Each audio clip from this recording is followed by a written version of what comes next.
Unfortunately, we have to take these jugs off. I hate to start the video like this, but I noticed a little situation here we need to take care of. This hole right here, look at that. The bolt drops right into it. And there's others like that. Not supposed to do that. It should thread in from the very top like this.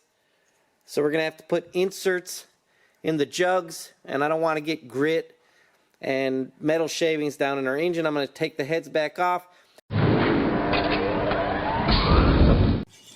This really hurts my feelings. Whoa, terrible.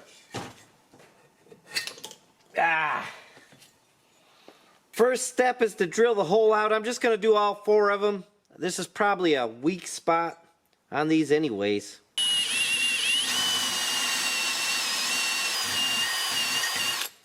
If you're worried about drilling too deep, you need to find out how deep it is before you start, and then mark it on your drill bit here, like with a piece of tape, and make sure you don't drill past that point, if you're worried about it. Now we're going to put some threads in these holes I just made with this right here. And normally you would use this, and it has a piece in there, and it would fit in there like this. But this piece is broke. I have 2 of these, and I broke both of them. I don't know why or how. But this is really important that this goes in straight, perfectly straight. So I'm going to have to be careful. I'll spray a little bit of, should use some kind of cutting oil, I guess. This will work. It's WD-40. Aluminum's nice for this because, you know, it cuts easy, but the reason it's stripped is because it's aluminum. Nobody put inserts in it to start with. Be careful you don't go too far. If you do, you'll just rip all the threads out of the hole, so you need to be careful of that too. Next, we're going to clean this out real good with some brake clean. I'm not going to do it on camera because it'll splash. Let me just clean it up real quick.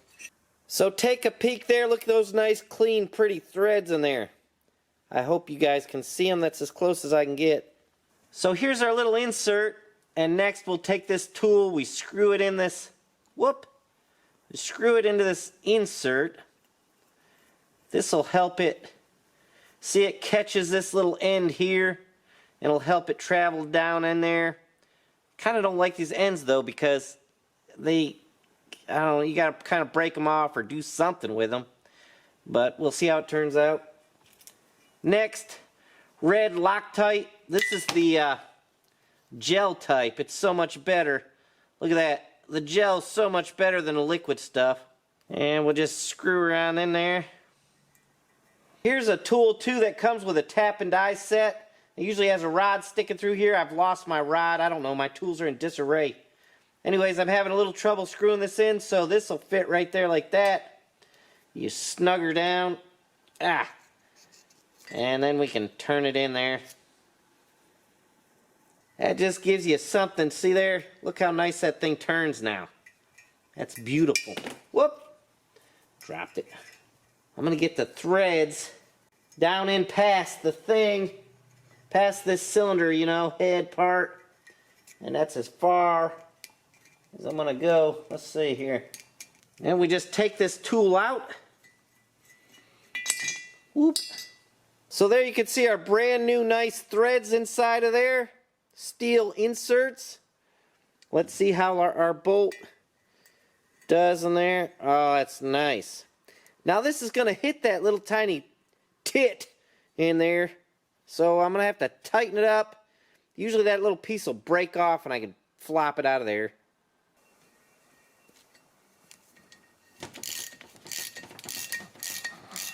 I can feel it's already broke off, I'm sure.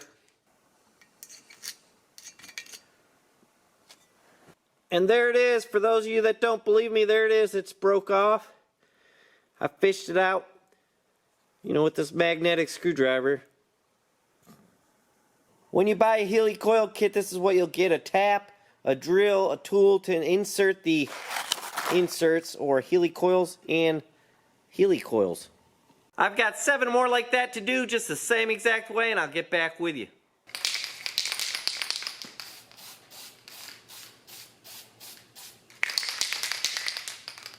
For me, a steel gasket and copper coat go together like a hand and a glove. This copper coat will get tacky. That's how you know it's time to put it on.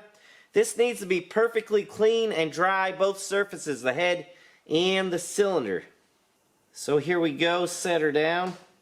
I wish I had said, instead of a hand and a glove with the copper coat, I wish I would have said, you know, copper coat and steel gaskets go together like peanut butter and jelly. Cylinder all spruced up, clean, dry, all that stuff.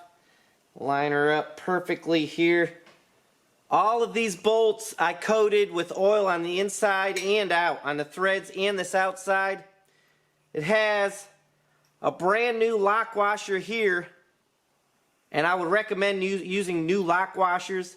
And then just a flat washer here, and the ideal there is it won't gouge, dig in your head, this lock washer, when you turn it. Also, this will stay put, this will stay still, this will clamp down, and that's a better way of doing things. These smaller bolts the same way, a flat washer here and a lock washer. Grade 8. Oh, my bad, fellers and ladies, excuse me. First, I'm going to torque the 4, what I would call nuts, the ones that go on the studs. And we'll crisscross pattern. There's 25 foot-pounds. These smaller bolts, supposed to be 14.5 foot-pounds. Whoop. There you go, there's 1, 2. Compression equals power. The more compression you have, the more power you have, the faster you can go. One step closer to looking more like an engine. Time to put the clutches on, I think. Here's the basket. Next, this washer. And this here thingamabob. I suppose we could put this on next. And our nut.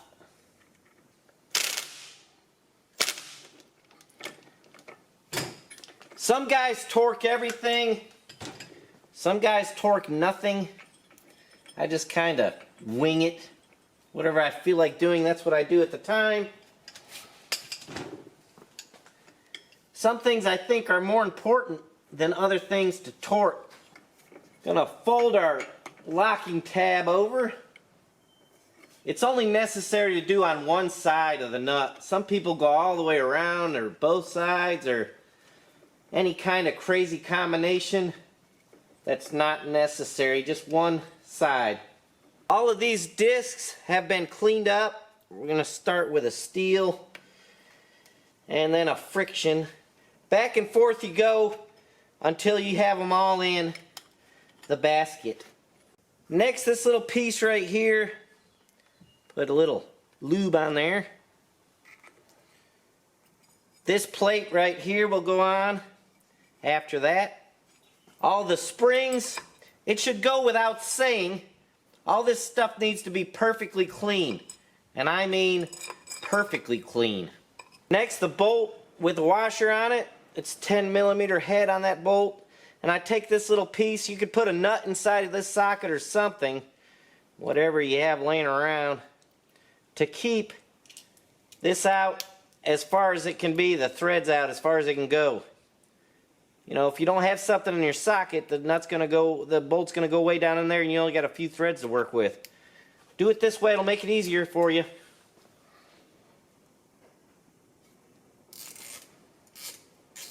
I don't like using an impact on stuff like this. This is delicate stuff. Aluminum threads, springs, all this is delicate. Don't use an impact. No need for Loctite or a lock washer or anything, because the spring tension will keep it from backing out. Time now for this cover right here. I've been doing a little polishing on it. It needs a seal here and also on the back side, which is kind of unusual. There's one right there, but it needs to be replaced. So I'm going to do that before I put this cover on. I'll show you a little footage before I polish these. They're by no means perfect, but I've got them decent. Some of this stuff is just going to have to be revisited later. Maybe, perhaps, probably not. Anyways, let's carry on. I'm no expert at polishing, that's for sure. What I did was use sandpaper to start off, a rougher, more coarse grit, going to a finer grit, and then using different polishing compounds until I ended with mothers. 2 dowel pins on this cover. Just make sure you got those. Old bikes, people lose stuff like that, and it's important to have it. My new shifter is from a later model, and look, it doesn't have the splines there anymore. It's just, that's how it is now. The later models were like that. They stopped using the splines, and if you guys remember the little rubber cover over it, gone. Don't need it. Brand new stainless steel shiny hex head bolts for our side covers. Instruction says to use a little anti-seize on the threads. I won't be doing that. This is grease. I guess I'm probably the only person on the internet or in the world who hates anti-seize. I'm not using it. Does it work? Yes, I guess. I don't know. Sometimes it feels gritty. I don't like it. I don't like anti-seize. I don't like it. I think it makes some situations worse. Just my opinion. No facts here. I'm not a scientist, as you well know. You guys remember I needed to fix these 2 wires with the butt connectors on here, and I went to clean up this loom or conduit, wiring conduit, and I cracked her open. And look what I found. Ugly mess inside of there. Look at that. Somebody, what on earth have you people done to my motorbike? What is this? You know what this is? This is a misfire. This is what this is. This is me going down the road smiling all happy and being all, cheerful, and then the thing starts missing. Ta, ta, ta, ta, ta. What's wrong with it? What's wrong with it? This right here, that's what's wrong with it. I shall repair all this mess, and we will carry on. And still more issues looking here. That thing's been rubbing against the stator. Imagine how it was running. Just gonna have to clean this crap up, I guess. It's part of fixing up an old bike. Wires are all fixed now, repaired inside the alternator here. Shouldn't have any issues now with any rubbing or anything like that. Butt connectors have been removed. I soldered the wires and heat shrunk them. Setting up the ignition timing and points gap at the same time, basically. I'm going to turn this. That buzzing noise you're hearing is my own meter. And watch closely in this hole right here. As soon as that line lines up, the noise goes away because the points are just starting to open. This set right here. So see how they're opening? Watch, and I'll show you again. We approach the line. Watch the line. Now watch the points down there. See them open? And that's how you set the ignition timing on this thing and your points gap. You can set the points gap, I guess, but I don't see the point in it. Why not do it all at the same time? To check the right side, the same thing. I'll just take this. My ohm meter is hooked to the points on this side now. And this side is just grounded to the engine anywhere. Same deal on the right side. Points on this side. As soon as the line approaches, pop. As soon as it hits that line, the points are just now starting to open. Pop, they're open. Timing set. Here is the mouse-eating seat. I took the cover off so it could be redone. I'd like to find some new foam for it too. And the metal underneath it needs some work, so I'm going to take care of that hopefully before I get the seat cover back. There's a few parts inside of here we need to check on. Let's see what we have and how they look. They've been brewing. Chrome headers have been soaking, looking pretty good. They're just about done if you ask me. That's as good as they're going to get. I'll polish them up a little bit and they'll be alright. What else do we have in here? Ow. Woo. A petrol tank. Here is a pile of parts that have come in for this bike. So we're getting close. Things are almost done. Hi, Bradley. You're supposed to say how you. What am I supposed to say? What about you? Hello? He'll get it fixed up, but he's still got to fix my monkey. This is the progress I've made on this bike. We need to be moving a little quicker, really, because I'm in my short sleeves. That means it's riding weather, and I need this thing on the road, like yesterday. I love this bike and cannot wait to hop on her and rip down the road with a trail of smoke behind me. Guys, thanks for watching. We will see you next time. I'll keep you updated the best I can on this thing, and hopefully have it running soon.